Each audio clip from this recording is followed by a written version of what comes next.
গণতান্ত্রিক প্রক্রিয়াকে বিলম্ব করতেই স্বাধীন দেশে দ্বিতীয় রিপাবলিকান ও গণপরিষদের কথা বলছে কিনা ছাত্রদের নতুন দল, এমন প্রশ্ন রেখেছেন বিএনপি নেতারা। রাজধানীতে এক বইয়ের মোড়ক উন্মোচন ও আলোচনা সভায় এমন মন্তব্য করেন তারা। আগামী 1 মাসের মধ্যে নির্বাচনী রোডম্যাপ ঘোষণা না করলে সব দল মিলে সিদ্ধান্ত নিতে বাধ্য হবেন বলেও সরকারকে হুঁশিয়ারি দেন তারা। বিএনপি চেয়ারপারসনের উপর লেখা নন্দিত খালেদা জিয়া নামক শীর্ষক বইয়ের মোড়ক উন্মোচন ও আলোচনা সভার আয়োজন করা হয় ডিপ্লোমা ইঞ্জিনিয়ার্স ইনস্টিটিউট মিলনায়তনে। অংশ নেন বিএনপির সিনিয়র নেতা সহ নানা পেশার মানুষ। আলোচনা সভায় বক্তারা দেশের জন্য খালেদা জিয়ার ত্যাগের কথা তুলে ধরেন।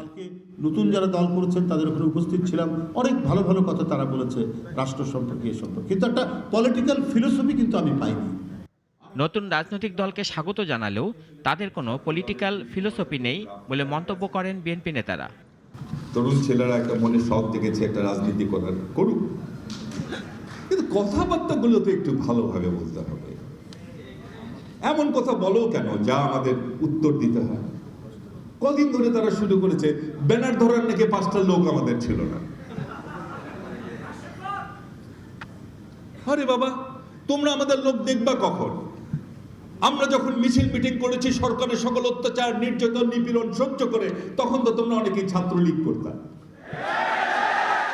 দলটির সিনিয়র নেতারা বলেন, সব রাজনৈতিক দলের আদর্শ থাকতে পারে, নতুন দলও থাকতে পারে, তবে তাদের পক্ষ থেকে দ্বিতীয় রিপাবলিকান বা গণপরিষদের যে কথা বলা হয়েছে তার সমালোচনা করেন তারা। যারা গণপরিষদের বিষয় সামনে আনছে, যারা সেকেন্ড রিপাবলিকের বিষয় সামনে আনছে, হয় তারা বুঝে না অথবা বুঝে আমাদের এই রাষ্ট্র ব্যবস্থাকে আরো দীর্ঘায়িত একটি গণতান্ত্রিক প্রক্রিয়ার মধ্যে নিয়ে যাওয়ার ষড়যন্ত্র আছে। সংস্কারের নামে নির্বাচনী রোডম্যাপ কেন দেরি করছে সরকার, তা বোধগম্য না, এমন প্রশ্ন রেখে বিএনপি নেতারা অবিলম্বে রোডম্যাপ ঘোষণার দাবি জানান।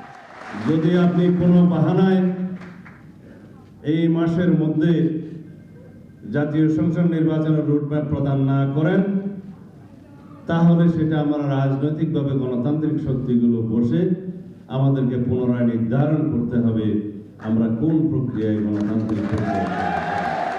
প্রধান উপদেষ্টা বিদেশি সংবাদ মাধ্যমে নির্বাচন নিয়ে এ নিয়ে বিনিয়ে কথা বলেন। অভিযোগ করে বিএনপি নেতারা দেশীয় গণমাধ্যমে সংবাদ সম্মেলন করে নির্বাচন বিষয়ে কথা বলার দাবি জানান। মাননীয় প্রধান উপদেষ্টা, আপনি নিয়ে বিনিয়ে আর বলার প্রয়োজন নেই। রাশেদুল কাদির, নাগরিক, ঢাকা।